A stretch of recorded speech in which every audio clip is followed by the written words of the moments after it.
Oi, gente. Primeiramente, gostaria de agradecer a vocês, que o nosso grupo cresce dia a dia. Estamos atingindo o objetivo, que é interagir e passar conhecimento. Agradecer a todos vocês pela participação, que eu estou adorando dividir com vocês aquilo que eu experimentei durante esses anos todos de profissão. E pegando a carona da Carla, que nos enviou lá da Inglaterra aquela matéria super interessante da memória, daquela pequena, regendo aquela orquestra com uma magnitude incrível, não é? E faz referência à sua memória de vidas passadas. Então, vamos falar um pouquinho dessa ligação da criança com a sua memória retroativa. Então, voltamos no ponto de partida, ou seja, a primeira coisa que fazemos numa anamnese, o primeiro contato que temos com o paciente é naquele momento da gestação, durante o gestacional ou o momento do parto. Por quê? Esta é a primeira ligação que ele tem com este mundo aqui. Então, diante do fato dele rejeitar esta vida, vamos dizer assim, como ele está muito ligado à sua memória do passado, ele vai causar complicações no parto, vai ser um parto prematuro antes dos 9 meses ou até pós 9 meses, tá? Inclusive, no momento do parto, aquela história de que ele resolveu sentar, ele tem histórico de cordão umbilical, tá? São todos processos que ele rejeita a vinda, ou seja, ele não quer vingar. Essa história é para mim, essa vida aqui não me cabe. Esse é o primeiro contato que ele tem com este mundo, é o primeiro laço que ele desfaz com a sua memória de vidas passadas. Dentro dos 3 primeiros meses, se houver esse vínculo, ele vai ser um bebê chorão, ele vai ser um bebê inquieto, tá? Ou calmo demais. Tem aquele que rejeita a amamentação, tem aquele que rejeita a alimentação, quando não, ele sugere enfermidades, tá? De novo, o vínculo dele com o passado é muito grande. Um outro processo que estamos ali a declarar esse vínculo muito forte com a sua ligação com vidas passadas. Aquela tendência do cheirinho, sabe aquela criança que põe o paninho no nariz? O cheirinho habitualmente não se pode lavar, porque obviamente você tira o cheiro do pano. Tudo que leva para a boca e para o nariz automaticamente libera a sua memória, desperta o inconsciente, ele acorda. Consequentemente, eu volto a lembrar das saudades que eu tenho daquilo que foi muito bom ou daquilo que foi ruim, mas a minha ligação com o passado. Então, uma forma de eu aliviar a minha permanência, vamos dizer assim, nesta vida, é tocando alguma coisa na boca, o caso do chupete, o dedo. Vocês já viram o caso daquele bebê infeto, ainda dentro da barriga da mãe, chupando o dedo, tá? Ou mesmo com o processo do nariz, aquela criança que põe a chupeta na boca e a outra no nariz. Ou senão ela tem que tocar alguma coisa macia, que conforme toque de forma agradável, faz com que ela relaxe e retorne à sua memória. Esses hábitos ela vai ter antes de dormir, para promover o sono, porque é o seu relaxamento, tá? Então, usando o exemplo da história da pequena, tem muitas aqui para vocês, e uma mais interessante da outra, e ainda vou relatar esses processos para vocês poderem assimilar um pouco. Existem aqueles casos dos amigos invisíveis, não é?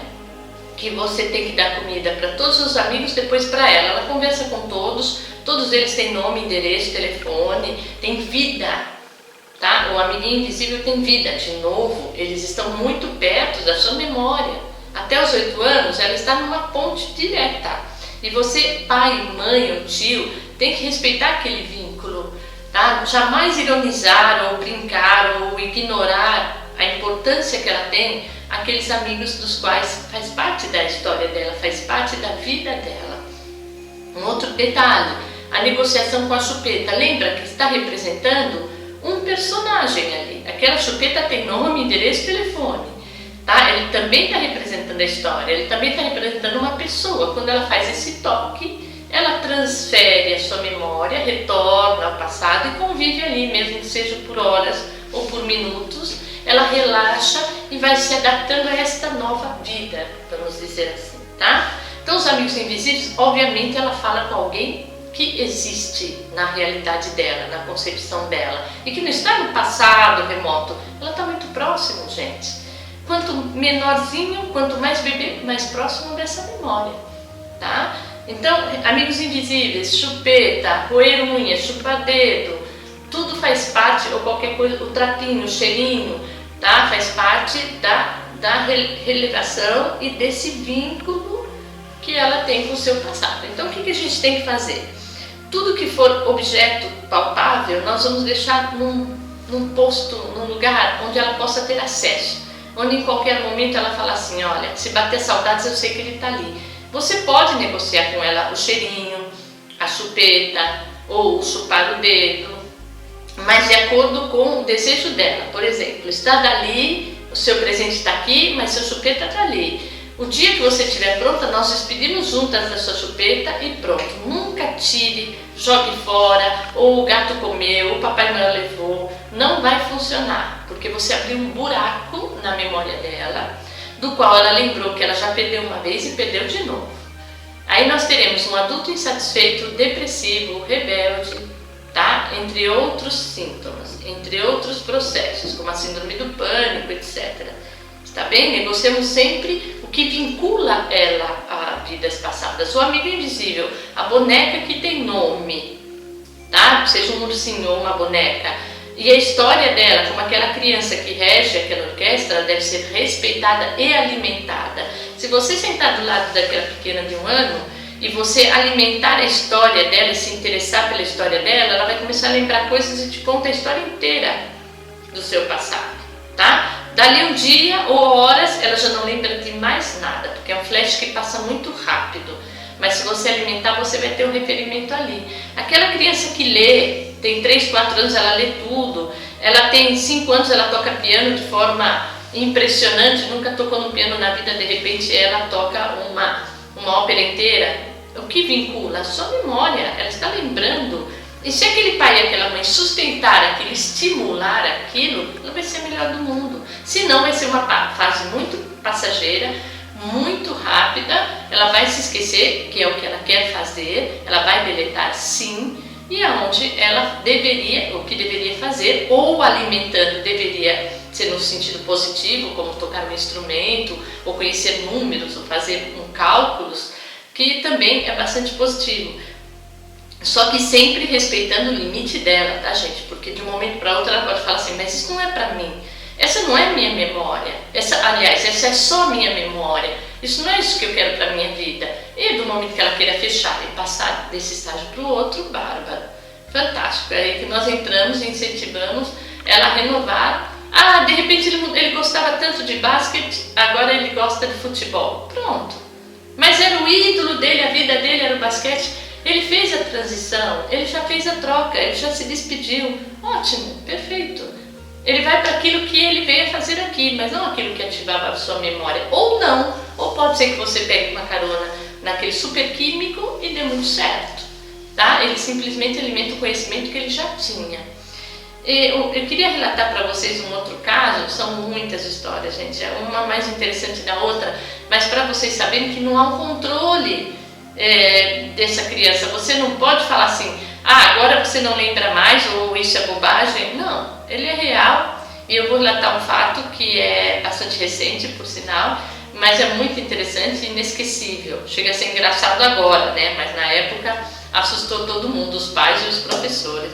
Ele tinha só 4 anos, quando ele veio para casa, a mãe é dentista, e ele chegou para a mãe e falou assim, mãe, eu preciso de uma letra E, quero que você recorte a letra E para mim, e um escravo.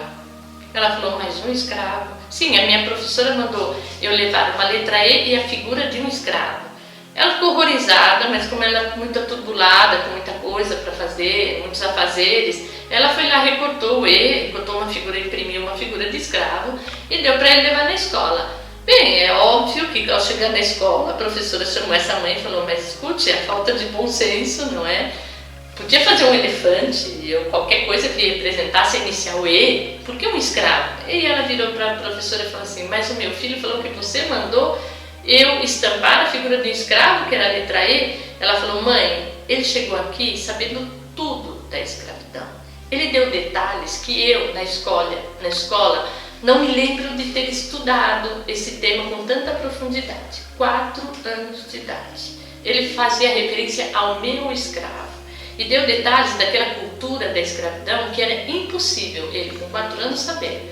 Então os professores ficaram escandalizados que achou que a mãe doutrinou ele para isso. E a mãe, obviamente, tinha o mesmo choque, ou seja, depois tudo virou cômico, né? No entanto, perguntando a ele se ele sabia do que se tratava, para ele não era absolutamente indiferente, obviamente porque essa memória passa muito rápido, mas enquanto há interesse ele vai fazer a predominância dessa memória, e relatou detalhes daquela situação, causando uma situação de horror, vamos dizer assim, ambas as partes, mas depois compreenderam que seguramente foi aí que a mãe veio me perguntar, não é? Veio fazer esse questionário, que seguramente era uma fase da memória dele que por força ele trazia desde então, com 4 anos. Mas é só para que vocês tenham uma noção que isso pode passar. Em frações de segundo, ele te relata coisas que ele não tinha conhecimento, tá? Daquela época, daquele país que definitivamente ele não sabia, que obviamente vincula a sua memória de vidas passadas, não há outro argumento.